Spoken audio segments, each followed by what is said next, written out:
Okay, so today I'm going to present the method we developed in 4 Technologies to create cloud-free, super-resolved Sentinel-2 mosaics using convolutional neural networks and time series. So this method was put together under the BioTech project, which aims at improving the yielding of populous genus crops. And we started it because cloud-free time series are important for ecosystem monitoring, detection of land use changes, and, for example, wildfire monitoring.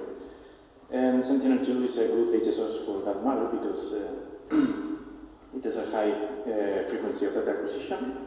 It has a pretty good spatial resolution, and it has worldwide coverage. And as you can see there, this is 4 images sampled during a wildfire in Valencia.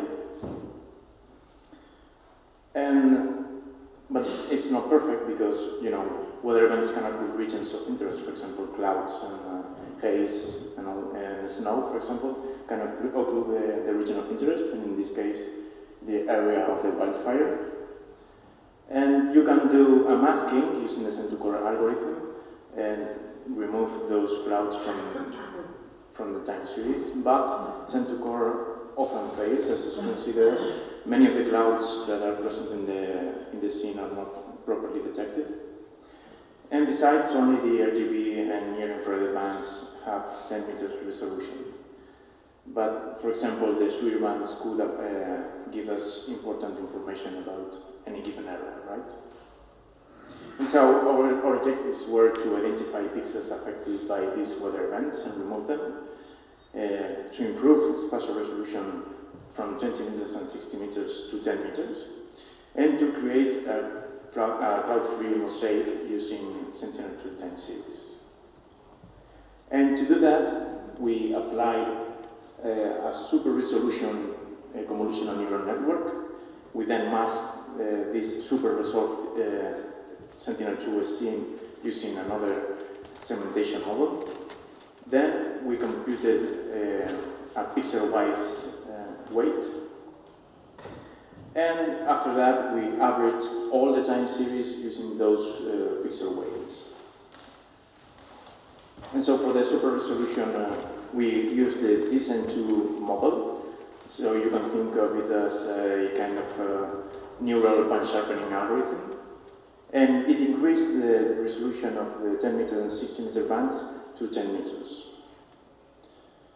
Then we trained a mask segmentation, a segmentation CNN model called HRNet plus OCR.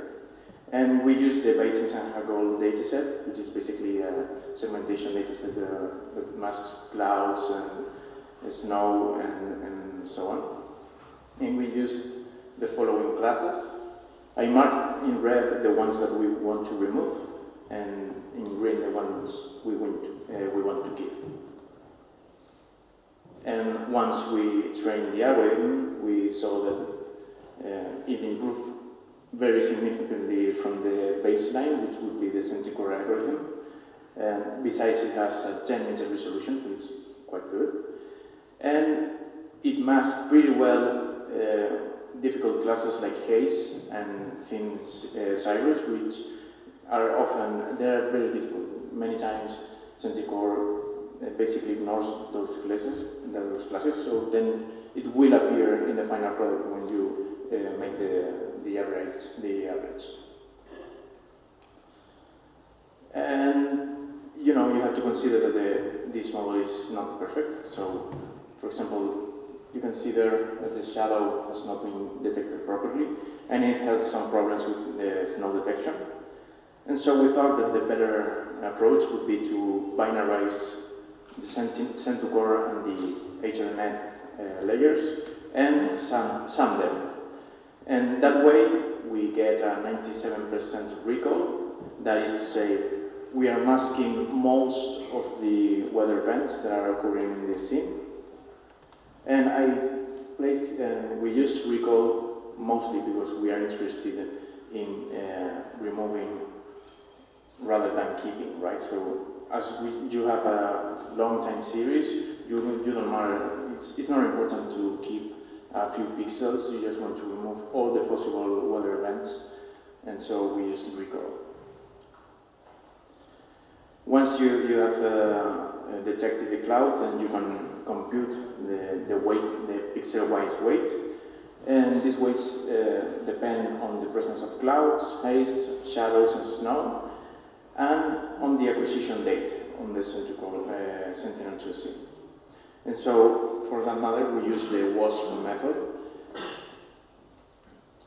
and we basically applied a Gaussian filter on the binary mask that we obtained earlier at different scales, in 10 meters and 240 meters. We also remove the small elements from the binary clouds, because, for example, Centaur usually detects building roofs and very reflective surfaces as clouds. You can remove those small pixels or those small regions to increase the quality of the final product. And then we rescale that Gaussian layer to 10 meters again, and we calculate the final per pixel weight. Besides, we also compute a date-dependent weight. That is to say, you fix a target date.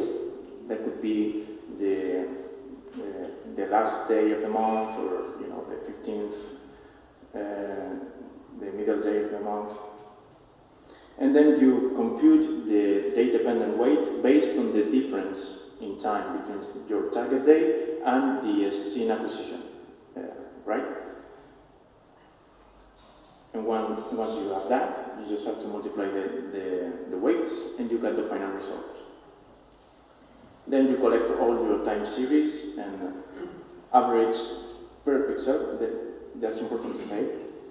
You average the pixels, and you multiply the radiometric information of the scene by the weight of the pixel, and you average all the time series, and then you get the final product. That's one tile, Sentinel-2 tile, so that's a pretty big area, and that's Teruel and part of Valencia.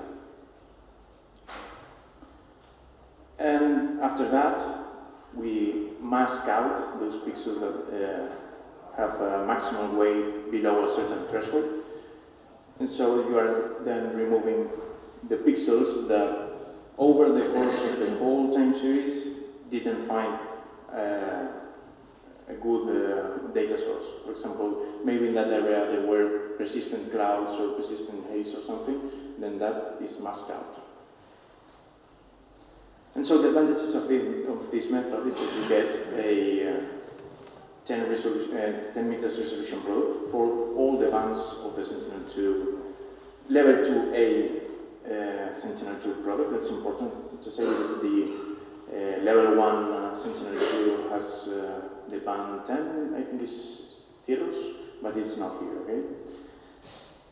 It also produces smooth results because we are averaging, so you don't have a boundary effect between the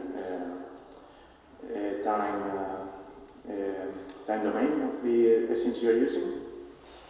It also can remove hard to detect haze and thin theories that the Centaur was struggling with.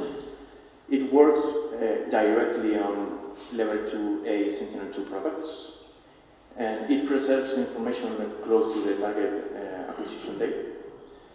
And it also doesn't mask roofs, as I said before. We remove those small regions that the Centaur usually detects as clouds.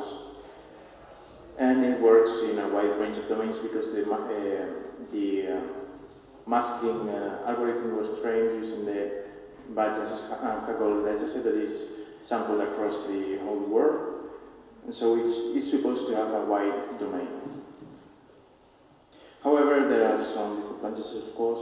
Snow is often misclassified, although that could be improved using, some indices and taking more samples and training a model more robust in that domain. That is not to say that it might fall out of domain.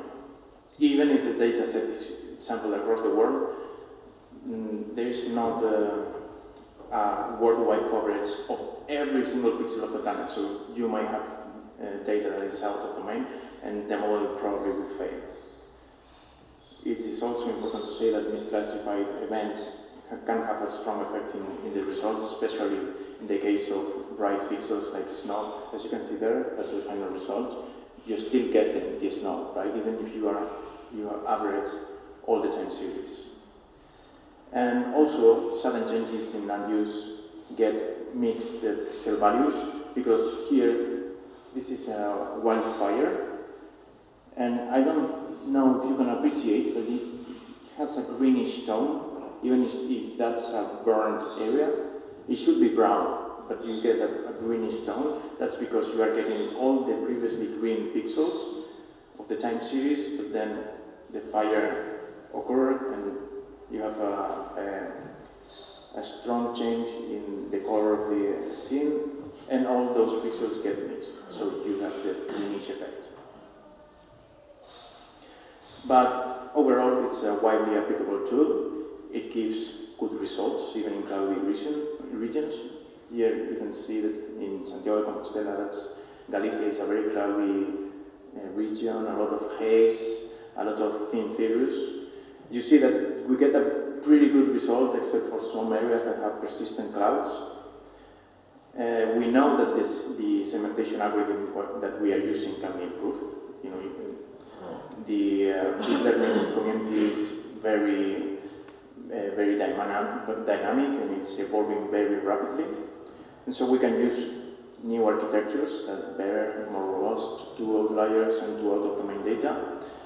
We can use more data to train a new model. And so that way we could be improving our algorithm.